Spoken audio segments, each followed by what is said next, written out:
నమస్కారం run TV Telugu వార్తలకు స్వాగతం. నేనే మీ శాలిని ప్రియ. నేటి ప్రధాన వార్తలతో మీ ముందుకు వచ్చాను. రాష్ట్రంలో సంక్షేమ పథకాల జోరు, పోలీసుల భద్రతా వ్యూహాలు, ప్రజల ముంగిటకే పాలన అందించడమే లక్ష్యంగా ప్రభుత్వం అడుగులు వేయడం మరియు అంతర్జాతీయ చమురు సంక్షోభం ఇలాంటి ఎన్నో ఆసక్తికరమైన అప్డేట్స్ తో ఈనాటి న్యూస్ సిద్ధంగా ఉంది. ఇక వివరాల్లోకి వెళ్దాం. మదనపల్లిలో పోలీసుల భారీ సెర్చ్ ఆపరేషన్. మదనపల్లిలో ఎస్పీ ధీరజ్ ఆదేశాలతో పోలీసులు ఒక్కసారిగా గల్లీల్లోకి దిగారు. టూ టౌన్ పరిధిలోని చంద్ర కాలనీ, వాల్మీకి నగర్ వంటి ప్రాంతాల్లో డిఎస్పీ పావని పర్యవేక్షణలో 125 మంది సిబ్బంది 300 ఇళ్లను జల్లెడ పట్టారు. డ్రోన్ కెమెరాల నిఘాతో అరాచక శక్తులకు చెక్ పెడుతూ పత్రాలు లేని 13 వాహనాలను స్వాధీనం చేసుకున్నారు.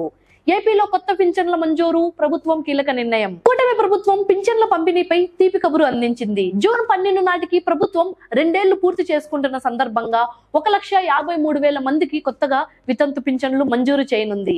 నెలకు 4,000 రూపాయల చొప్పున దీనికోసం 61 కోట్లు వెచ్చించనున్నారు. త్వరలోనే అర్హులైన దివ్యాంగులకు కూడా కొత్త పింఛన్లు అందనున్నాయి. నాగరిక్ దేవోభవ, ప్రభుత్వోద్యోగులకు ప్రధాని మోదీ లేఖ. ప్రజలే దేవుళ్ళని, వారి సేవలో నిమగ్నం కావాలని ప్రధాని మోదీ 1 కోటి మంది ప్రభుత్వ ఉద్యోగులకు లేఖలు రాశారు. సివిల్ సర్వీసెస్ డే సందర్భంగా తెలుగు సహా పలు ప్రాంతీయ భాషల్లో లేఖలు పంపిస్తూ కర్మయోగులుగా మారి దేశాభివృద్ధిలో భాగస్వాములు కావాలని పిలుపునిచ్చారు. మారుతున్న సాంకేతికతను నేర్చుకుంటూ ప్రజా సమస్యలను పరిష్కరించాలని సూచించారు. ప్రపంచానికి చమురు సెగ, హర్ముజ్ జలసంధిపై పెంటగాన్ రిపోర్ట్. పశ్చిమాసియా యుద్ధ ప్రభావంతో చమురు ధరలు పెరిగే అవకాశం కనిపిస్తోంది. హర్ముజ్ జలసంధిలో ఇరాన్ అమర్చిన సీమైన్స్ వల్ల ఆ మార్గాన్ని పూర్తిగా తెరవడానికి మరో 6 నెలలు పడుతుందని అమెరికా రక్షణ శాఖ పెంటగాన్ వెల్లడించింది.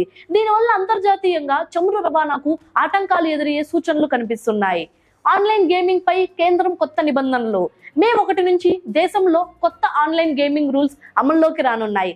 నగదుతో కూడిన గేమ్లను నియంత్రించేందుకు ఆన్లైన్ గేమింగ్ అథారిటీని కేంద్రం ఏర్పాటు చేసింది. ఏ గేమ్ చట్టబద్ధమో కాదో ఈ అథారిటీ నిర్ణయిస్తుంది.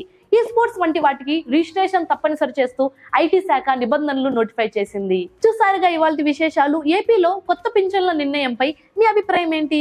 అలాగే ఆన్లైన్ గేమ్స్ నియంత్రణ సరైనదేనా? కింద కామెంట్ సెక్షన్ లో మాకు తెలియజేయండి. మరిన్ని వేగవంతమైన అప్డేట్స్ కోసం మా ఛానల్ ని సబ్స్క్రైబ్ చేసుకొని చూస్తూనే ఉండండి రన్ టీవీ తెలుగును. నేనే మీ శాలిని ప్రియ. సెలవు.